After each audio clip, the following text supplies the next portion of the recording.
Issue 7 of Fantastic Four is a breather issue, giving us, and the Four, a chance to catch our breath. It's been a rough week for the members of the Fantastic Four. Not only was their personal project spaceship kidnapped by rogue S.H.I.E.L.D. agents, but they were exposed to high enough doses of cosmic energy to transform them into super beings. They fought the Mole Man on Monster Island, beat back the Atlantean forces of Namor in New York City, tripped balls with the Watcher in the Negative Zone, visited the African nation of Wakanda, and then helped the ruler of Latveria, one Dr. Doom, ally with a kidnapped Silver Surfer to fight off the revenge-driven Super Skrull. Oh, and then they helped keep New York from being blown sky high thanks to the Gamma Corps on Avengers Island. It's no wonder the public loves these guys. They never stop. With consistent artwork and fast-paced stories, Fantastic Four is definitely earning that world's greatest comic magazine tagline that's there on the cover. My name is Ben, and this is Comic Book Breakdown, episode 1.7, Fantastic Four Reborn, Part 2.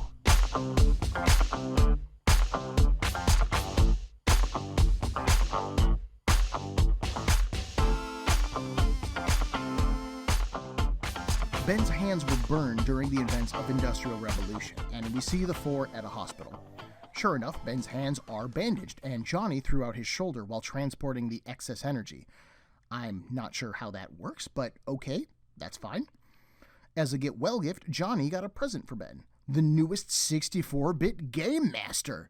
That is a legit portable version of the Nintendo 64. That level of graphic ability in a handheld would have been mind-blowing in '97.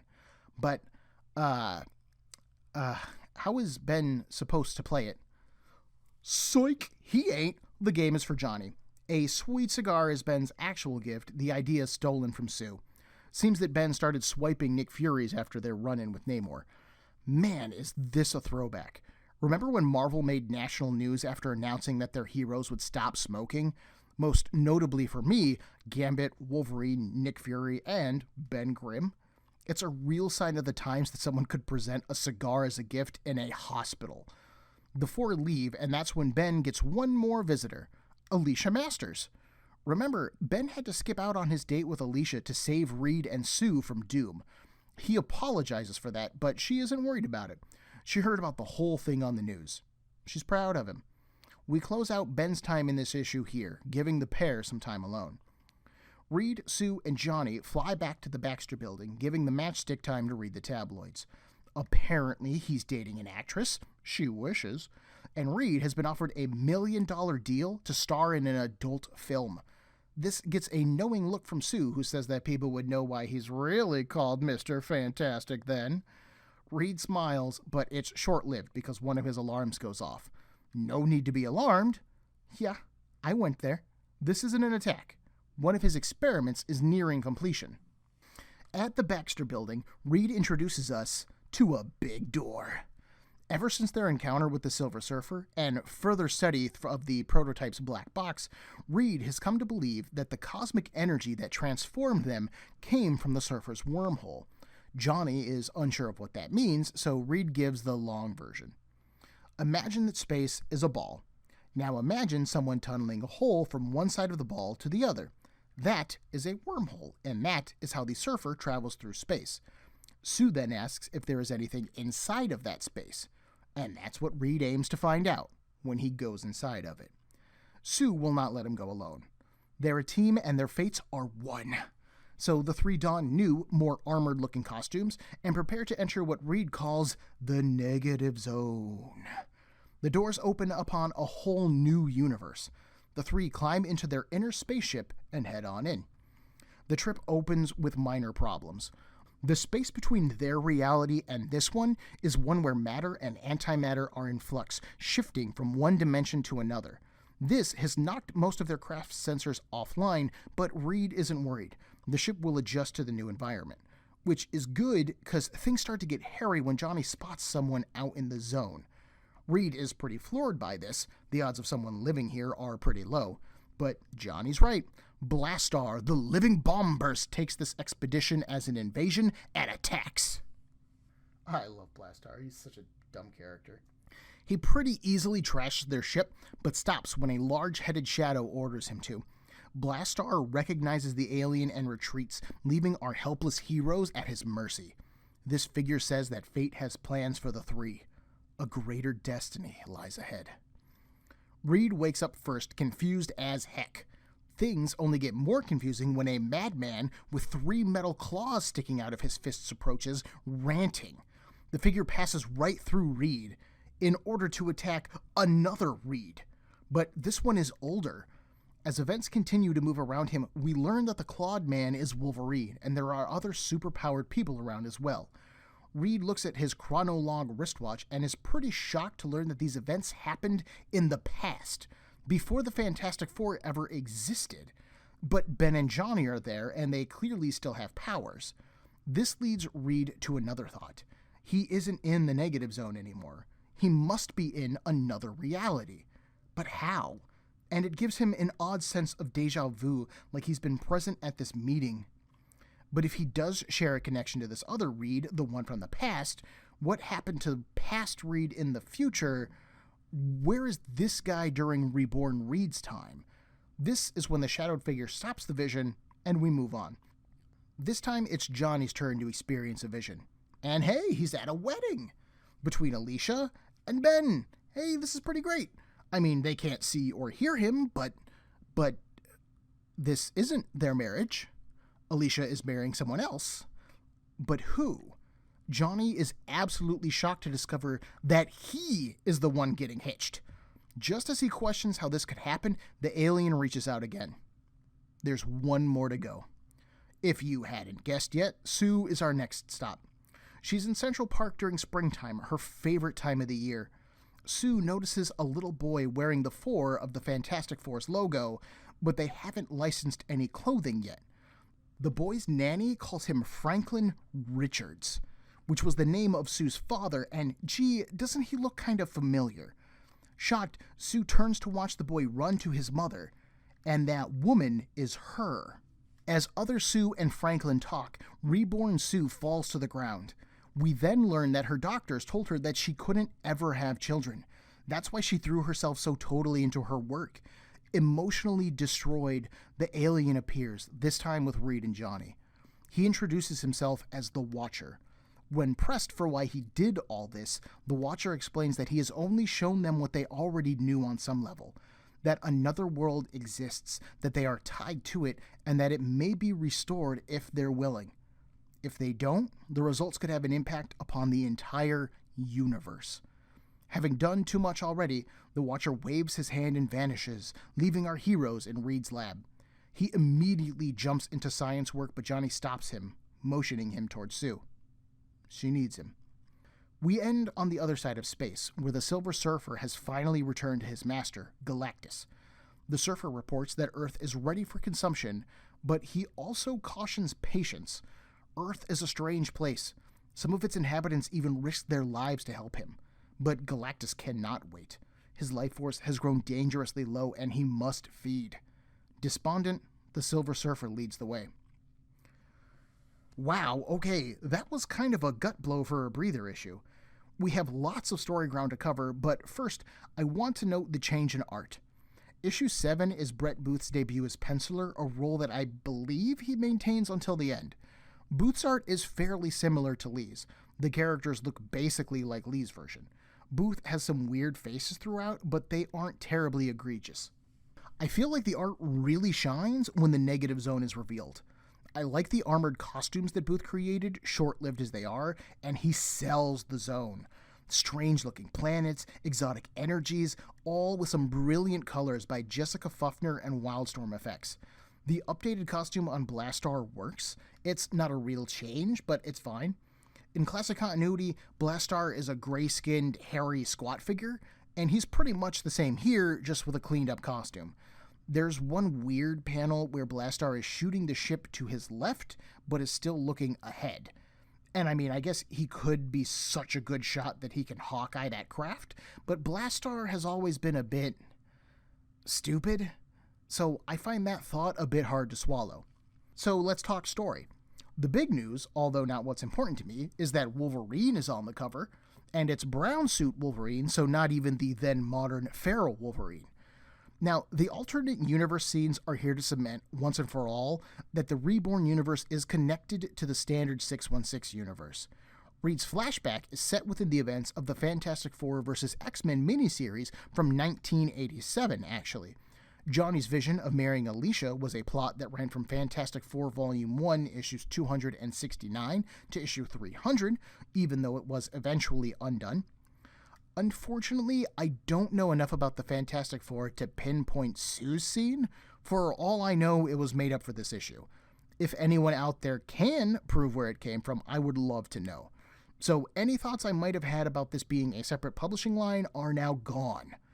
Now, I know that the heroes return, but when I read these issues, I was trying to get into the mindset of them being brand new. It's weird, yeah, but at one time these books were a complete unknown, and I try to put myself back into the shoes of 13-year-old me. The character work here is a bit rough around the edges, but I like the basics. Ben and Alicia finally being able to spend time together is great. I'm rooting for you guys. And I mean, Ben needs a personal win. I liked how happy Johnny was for Ben when he initially appeared at the wedding. It shows that he really does care for him, which is refreshing because Johnny is a prick at the hospital. The four are together for like 5 pages, and most of them are eaten up by Johnny teasing Ben. I get it, Johnny is the jokester, but Ben just injured himself saving the eastern seaboard. Maybe you want to pack it in, man. Reed continues to be less of a character and more of a living source of exposition, but I'm okay with that because he's doing a lot of science here. The porn joke, I can't help but roll my eyes. I mean, for the time, yeah, that's probably a bit raunchier than Marvel normally would have done. It does feel out of place to me, as Reed and Sue have been pretty grade school about their relationship so far. But I think that the idea is to open the book on a lighter note, which will make the emotional bombshells that we have at the end hit even harder. While we don't spend a lot of time with Blastar, he comes across as very formal. He exposits all over the place about his attack, about his awesomeness, and about how he's going to kill these invaders. God, it's just so dry. There's something I've always enjoyed about the name Blastar, the living bomb burst, but he does nothing to make himself memorable here.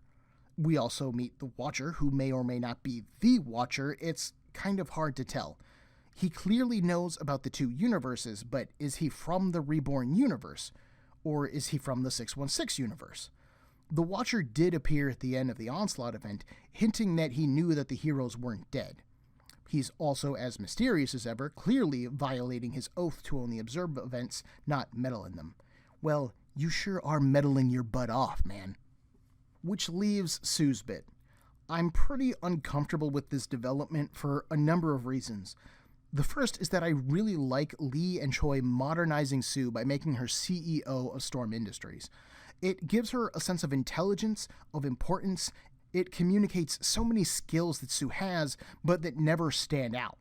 But the idea that she's only successful because she couldn't have kids feels like a step backwards. And she states, "Oh, I can't have kids, that's why I threw myself into work, so I'm not reading into this at all." These two things are tied together.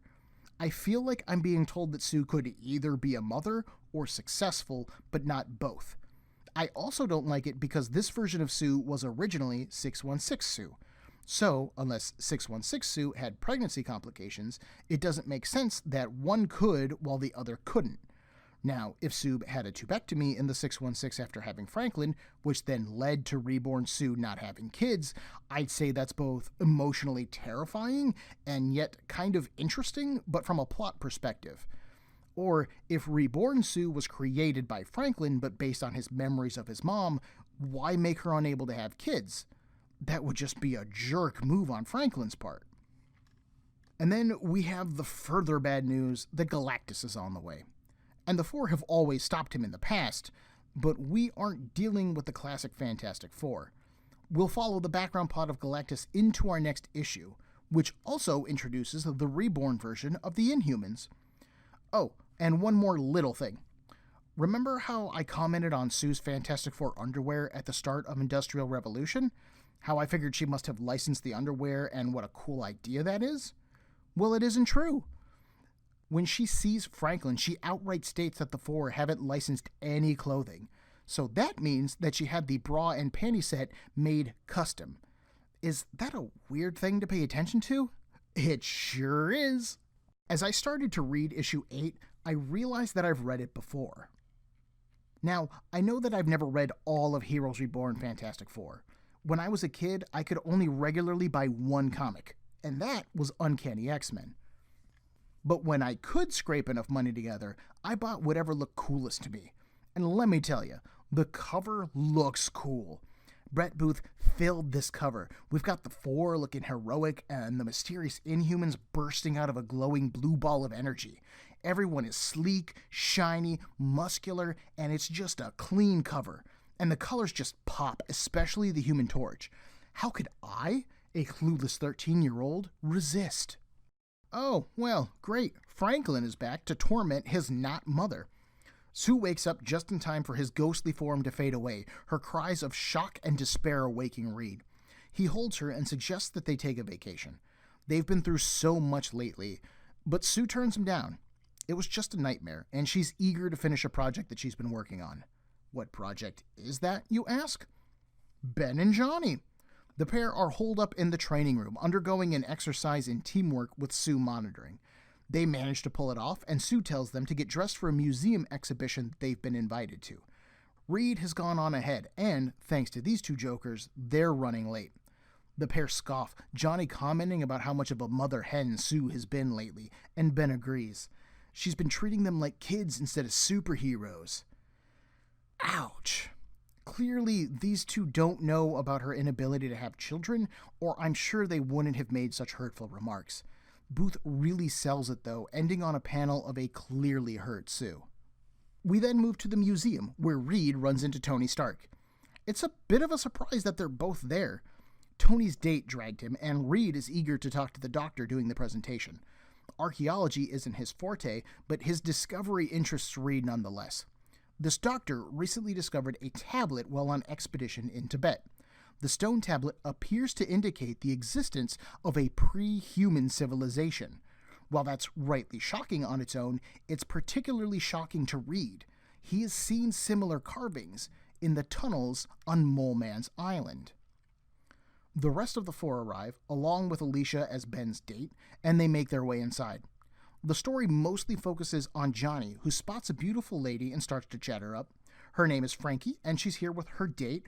Oh, and here he is now. Maybe you know him, Tony Stark.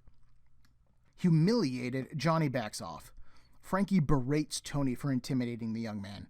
She might be here as his date, but they are not a couple. And Johnny was kinda cute.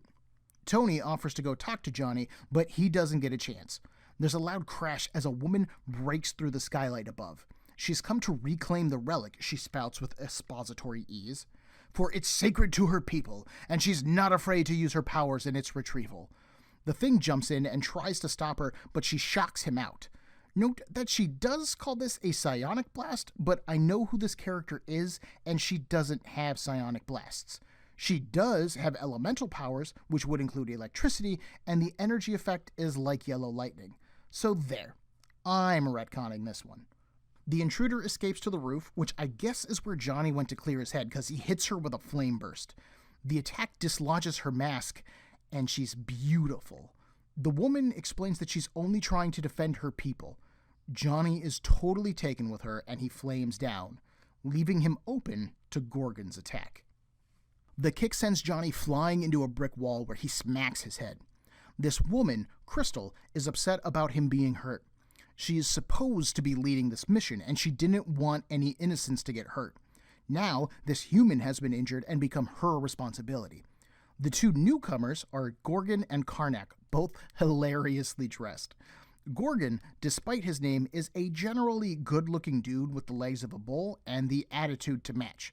Despite his brutish size and thick-skulled demeanor, he is dressed to the nines here. He's got on a nicely tailored suit, a long coat, plus scarf, a hat, even a cane. Oh, and a cute tie that has the classic face of Medusa, who was a Gorgon, on it. Karnak, who is classically a composed, thoughtful warrior monk-type character, wears a backwards baseball cap with saggy, boxer-exposing jeans. I love it. This is some hilarious juxtaposition here. I love this design. It's stupid, but I love it. Just as Crystal and Gorgon stop arguing, the rest of the Fantastic Four pop up, ready to rumble. Taken aback by the sight of more metahumans in the outside world, the Inhumans retreat with the help of Lockjaw. And this time, Lockjaw is clearly a dog with inhuman powers, not an inhuman with dog powers. Crystal grabs Johnny before they go, hoping to save his life. Reed, Sue, and Ben suit up and give chase. Using information from the prototype, as well as the research that's been done on the tablet, Reed points them towards the Nepalese-Tibetan border of the Himalayas. As they approach, the three pass through some kind of energy dampening field, which kills their ship. They crash, but they live, and they're being watched. Ben manages to pull Sue and Reed from the wreckage, but it isn't long until he too collapses in the snow. The shadowy Inhumans watch this with great interest. While Crystal was right in expecting the humans to come after their comrade, Gorgon says it doesn't matter. Soon they'll be dead, and the Great Refuge protected once more. Medusa, however, speaks for their king. Black Bolt commands that these warriors be taken to the refuge. They shall not suffer this dishonorable death. They came to save the life of one of their own. The Inhumans would do no less. Ooh, I like it! The mysteries surrounding Galactus, the Mole Man, the Surfer, and now the Inhumans deepen.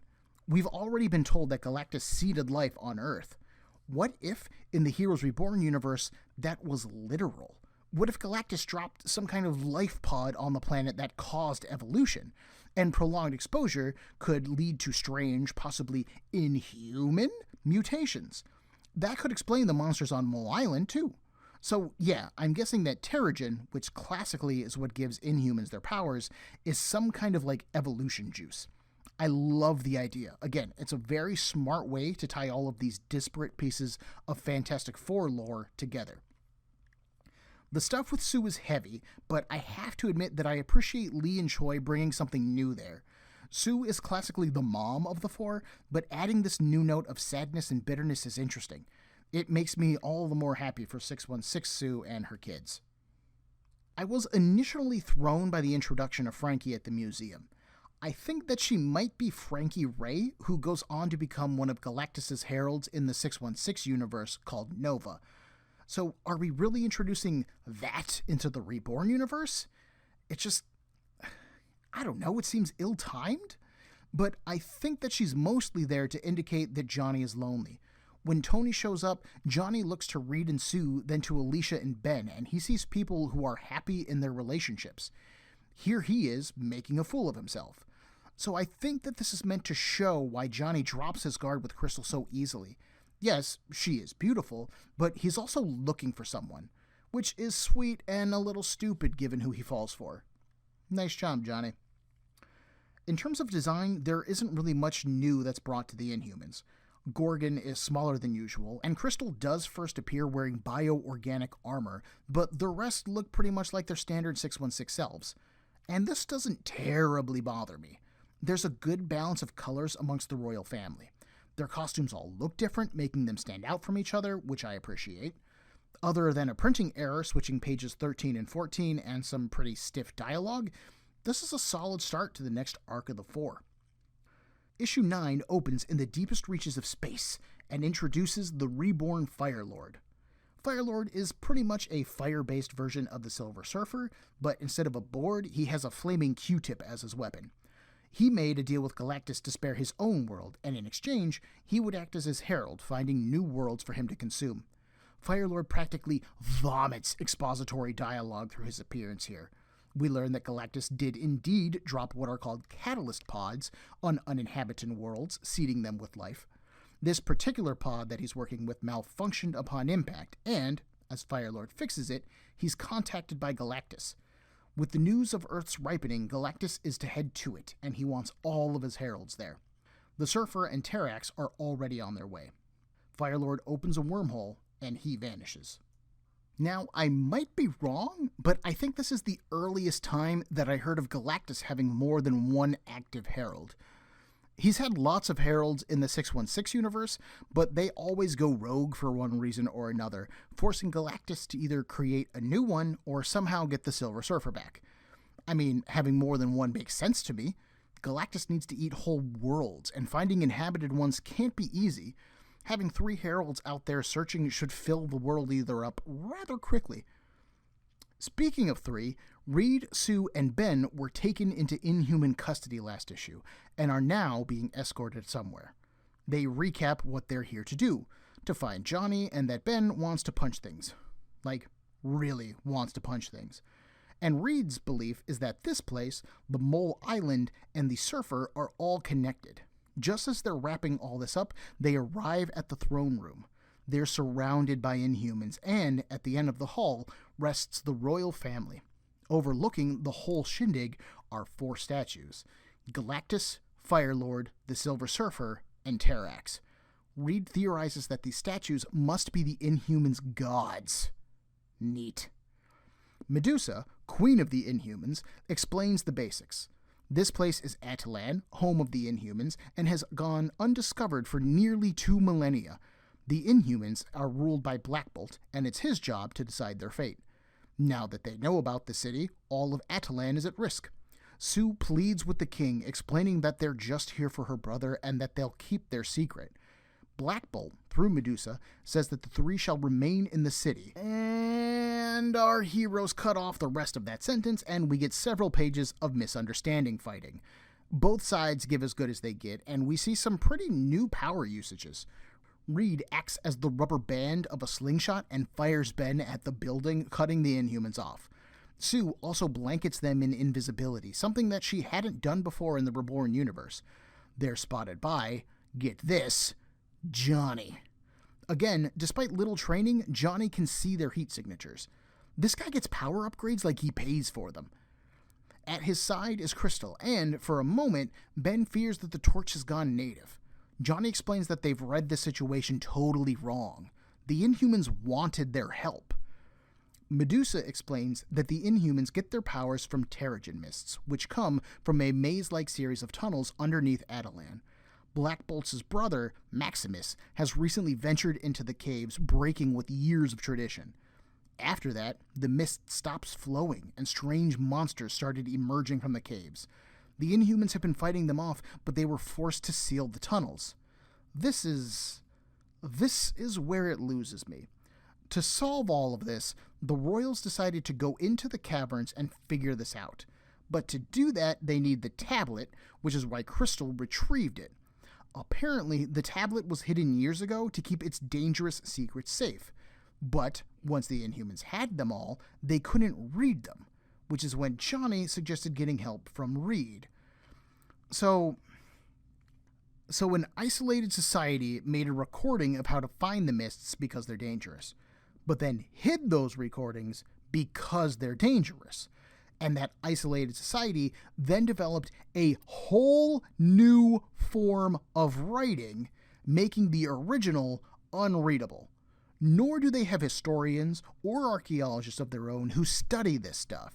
And after sealing the caves to prevent threats from coming out, they now want to go back in? Why didn't they just go in to begin with? You already know where the monsters are coming from, if not why, and Max is at least trapped down there, if not dead. This whole thing is so needlessly complicated. God! Reed cracks this ancient, untranslatable writing in about 5 seconds.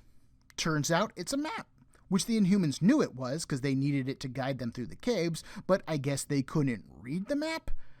I don't know. So everyone heads into the tunnels, and they find themselves in the middle of a stampede. A stampede of dinosaurs? The hex? One of the Inhumans, Triton, says that they're giant mutations of indigenous lizards. So when lizards mutate, they actually de-evolved into dinosaurs? Like, that is exactly a Tyrannosaurus Rex in one panel. Don't try to call that a monster, buddy. These things don't even look like the monsters that Medusa flashed back to during her info dump, which looked like the Mole Man's monsters. Remember, we're trying to connect the 2 locales here. Mole monsters make sense, dinosaurs do not. In any case, the dinosaurs are running from Maximus, who now controls the Terrigen Mists. Further, he announces himself to be the Great Devourer. Oh, and he's got Moloid allies, which would further cement the ties between Attilan and Mole Island. Except, for dinosaurs. If you couldn't tell, this issue loses me. It's not a huge info dump, it's an info dump with lame misunderstanding fights and a nonsensical plot. There's a lot of potential here, and it was sitting ripe for the picking at the end of the issue, but it just doesn't deliver. Issue 10 opens with another peek in Galactus' goings-ons.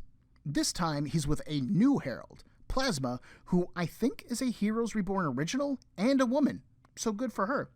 She has led Galactus to a small planet, which has given him enough energy to make the final push to Earth. There's nothing terribly interesting here, save for the existence of Plasma. Not just because she's new, but because Galactus' 4 heralds represent the 4 elements. Firelord is fire, Terrax is earth, the Surfer is air, and Plasma is water.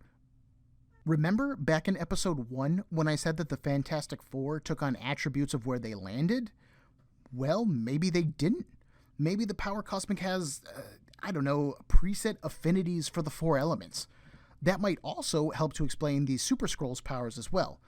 I think that this is a smart twist to the usual Galactus lore. It's like we've got an evil version of the Fantastic Four coming for a fight. I think that's pretty clever. In Attilan, the 4 and the Royals duke it out with Maximus. When he exposed himself to the mists, Max got a vision that the Great Devourer was on his way.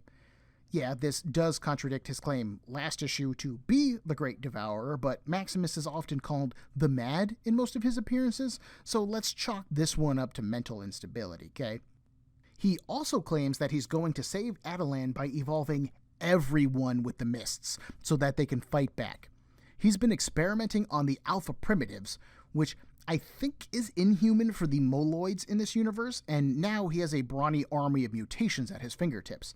The Royals try to reason with him, but he ain't having it, and begin the fight scene.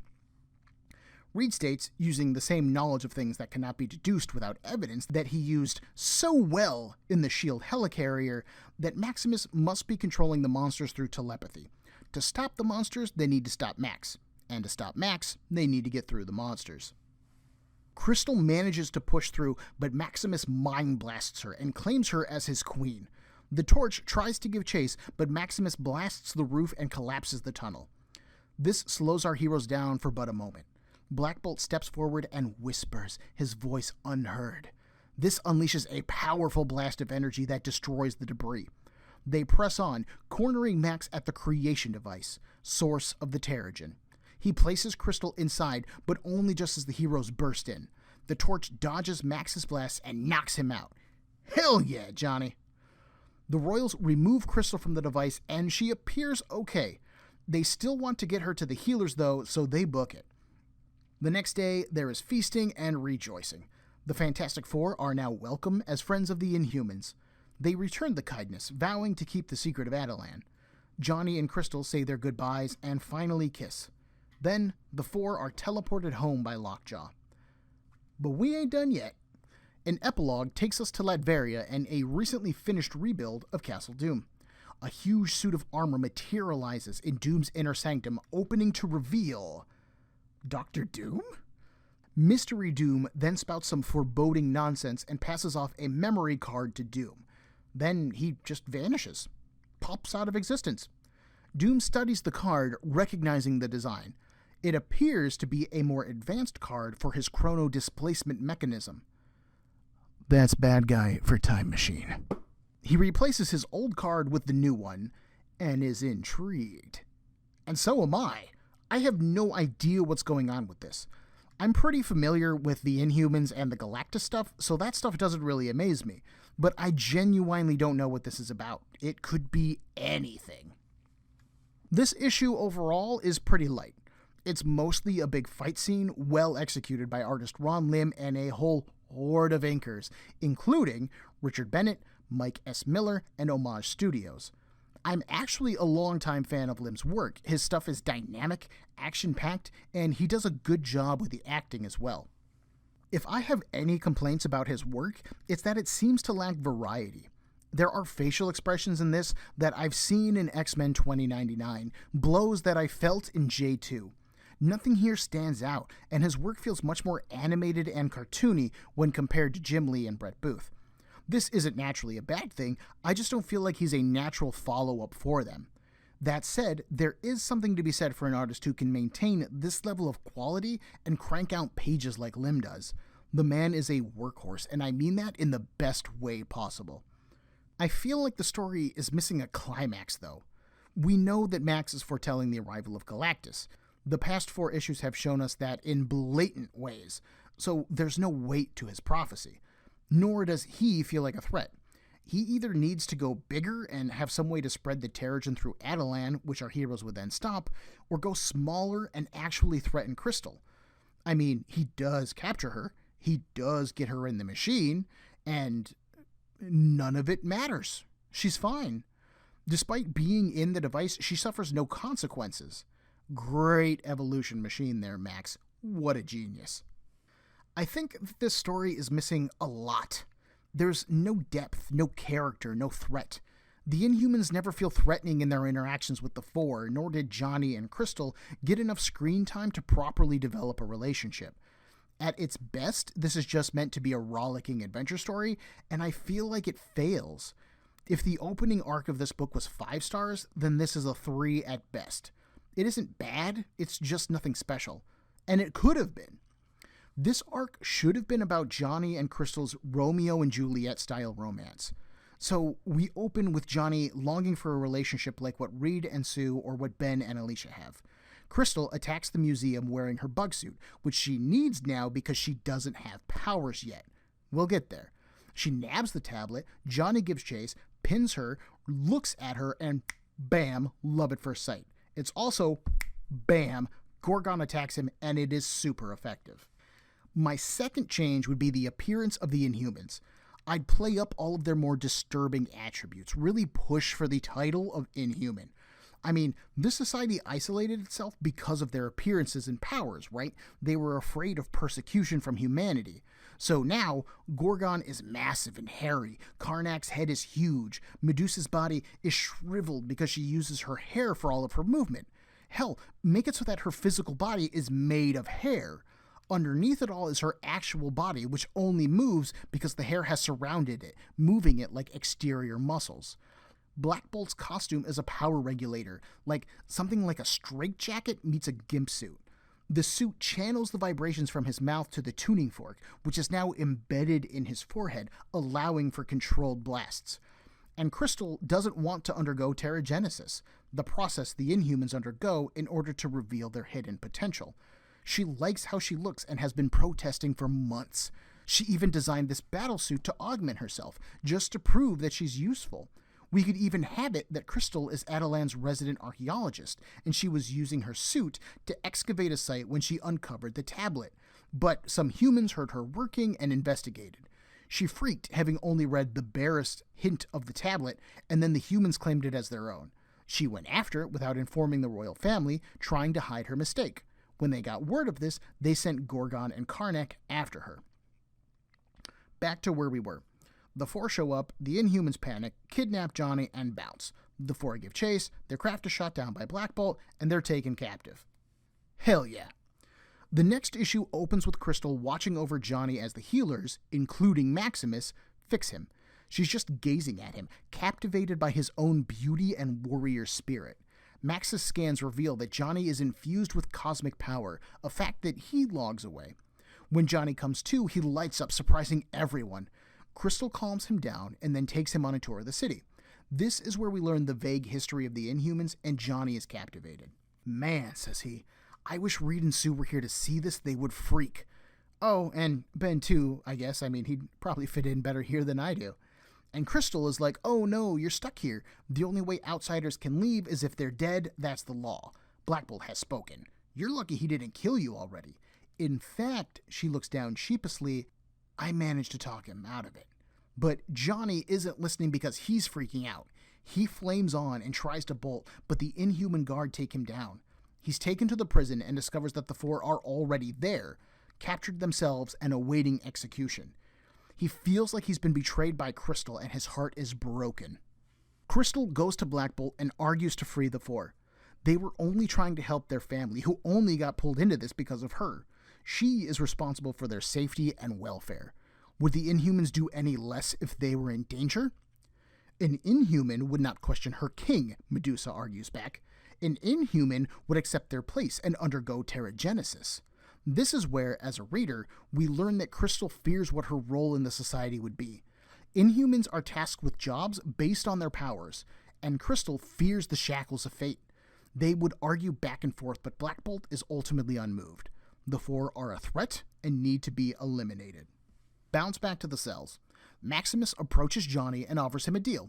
He'll free the Four, but only if Johnny will power a new device that Max has built. My goal here, continuing to play up the Romeo and Juliet theme, is to give Johnny a role in choosing his family. He could say no, maybe they could fight their way out, but he's going to do what he thinks is heroic, and risk his safety for that of his family's. That's what he does. So he agrees, and Max frees him. Crystal witnesses this, having come back one last time to talk to Johnny. Even she isn't sure if she was going to say goodbye or apologize or break them out herself. But now that Maximus is up to something, she has to see what's going on. As Max and Johnny travel to his secret base, Max rants on about having translated the tablet. He was Crystal's tutor, after all, and it foretells the coming of their god, the Devourer. Max must make the world ready to stand against him, and he's built the ultimate machine to do it. He's just lacking a power source. They arrive at the lab, and Johnny is strapped in, and, shockingly, is imprisoned.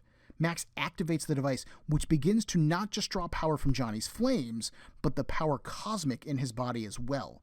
That power is being fed into an array of Terrigen crystals. Max breaks one off and places it inside of a gun, firing it at an alpha primitive / moloid, evolving it into a monster. Perfect! Once the crystals are fully charged, Max can mutate human and inhuman alike, creating a perfect army to fight against the Devourer. He cackles, and Crystal is like, oh man. Next issue, Crystal goes and frees the Four. She can't go to Black Bolt because she's afraid that he'll just kill Johnny to stop the threat. So she's betting Johnny's life, her life, and possibly everyone she knows on the Four's willingness to help her. They're skeptical, but Sue says that if Johnny needs them, they have to risk it. Back to Max. He'd probably recap what he was doing and mutate some more moloids as evidence. The Four bust in and start fighting monsters. As the fight escalates, Max mutates more and more moloids. The royal family finally get involved. But they also take the Four as enemies and start to fight friend and foe alike. In all of this, Crystal goes to Johnny and tries to free him, but she can't without her exosuit. Then she sees the Terrigen crystals and touches them, mutating herself. She emerges as a crystalline woman, capable of channeling the Four elements through her body. She saves Johnny and then takes down Maximus. She brokers a peace between the Four and the Inhumans. The Inhumans went into hiding so long ago because they were feared and hated by humanity, yes? How is what they're doing any different? They're willing to kill these brave and noble people because they fear what they might do. The same fear that humanity had. It's time for the Inhumans to learn to trust again. Crystal, nervous but somehow bolder, asks Johnny to stay. Johnny can't, though, and she immediately takes it as a sign that he thinks her new form is ugly. But he reassures her it isn't. She looks great. But this whole thing reminded Johnny about how important family is. His place is with his. But maybe if she wants to come to New York? And Crystal turns him down. If Max is right and the Devourer is coming, the Inhumans are going to need all the help they can to prepare. But she'll visit as often as Black Bolt will allow. They kiss, sad to part, but glad to have met. It has some rough edges in there, yeah, but I think the basic idea and structure is sound. Crystal ends up being the star, with Johnny playing second fiddle, but I'm okay with that, given that Johnny's been 1/4 the star of the Fantastic Four since it started. I like the idea of tying her elemental powers into the nature of the power cosmic as well. It fits the theme that Lee and Choi had established. I actually might sketch out some of my Inhuman designs. They look pretty neat in my head. That brings this arc of Fantastic Four to a close. If the first is a greatest hits album, then this is like the third album released, which sounds fine, but isn't as groundbreaking and has like one track that's solid. I think that bouncing from threat to threat actually helped the first arc maintain a good sense of action, while slowing down to focus on the Inhumans made things feel off balance. I would have thought that a longer arc would allow the writers to better sketch out the world of the Inhumans, but instead, I feel like I got very little. But wait, I promised that this would be issues 7 through 11, yeah? So where the hell is issue 11, Ben? Well, I read it. And while it does continue the threads and character issues that these past few issues have introduced, it's honestly a prologue to the Heroes Reunited crossover. So I've chosen to save it for the Heroes Reunited episode. And I actually feel like that works pretty well for me because I knew that I wanted to stretch my legs a bit with my take on this particular story arc. So that means that this effectively ends our focus on Heroes Reborn Fantastic Four. I am super happy to be able to say that. It has taken me far too long to get here, but we're a third of the way into this whole mess. So, next time, we'll begin the second installment of Captain America. Everyone, there are a million podcasts vying for your time and attention, and I'd like to thank you for listening to mine. If you would like to get in touch with me to share a concern, request a series, compliment me, berate me, whatever you like, send me an email at cbbreakdown@gmail.com. Otherwise, thanks for listening.